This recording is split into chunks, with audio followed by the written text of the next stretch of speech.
Find the domain and range of the real function, ये आपका ये फंक्शन दिया हुआ है, इसका मतलब हियर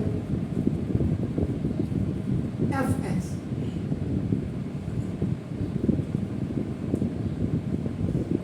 ये आपका रियल फंक्शन हो गया आपका, देखो इसका मतलब एंड एक्स बिलोंग्स टू आपका क्या हो जाएगा, बस इसी में लिखना सीखो बस, और कुछ नहीं। तो देखो if x is less than one, अगर x आपका लेस देन वन होता है आपका, देखो देन वन, तो फंक्शन विल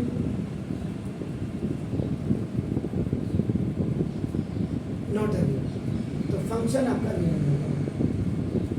लेस देन, क्योंकि जीरो से नीचे की आपकी वैल्यू आएगी। तो thus for x minus one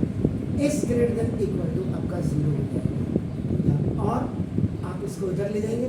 x is greater than equal to आपका क्या हो जाएगा, वन हो जाएगा ना। तो ये आपका फंक्शन इज डिफाइंड, तब फंक्शन आपका डिफाइंड होगा, जीरो में आपका लेस देन में आपका डिफाइंड होगा आपका। तो 10 डोमेन ऑफ फंक्शन, तो जो फंक्शन का डोमेन होगा will be the set of, ये रियल नंबर इक्वल टू, इतना लिखना पड़ेगा, और इक्वल टू और ग्रेटर देन, जो आप देख रहे हैं आपका देखो ग्रेटर देन, सॉरी ये वन, तो इसका मतलब बस ये थोड़ा सा यहाँ पे लिखना है, domain equal to x is such that x क्या होगा, belong to r and x is greater than equal to आपका क्या हो जाएगा, ये वन। अब इसका मतलब तो डोमेन कि जो क्या हो गया, ये इंफिनिटी और ग्रेटर देन वन है ना, तो इसका मतलब वन से लेकर के आपका क्या होगा, इंफिनिटी तक जाएगा। तो डोमेन हो गया, तो हियर वैल्यू ऑफ फंक्शन, अब वैल्यू ऑफ फंक्शन आपकी क्या हो जाएगी सर, क्या है, x is equal to one, अगर आप x is equal to one रखते हैं तो ये आपका क्या हो जाएगा, जीरो आ जाएगा। सिंस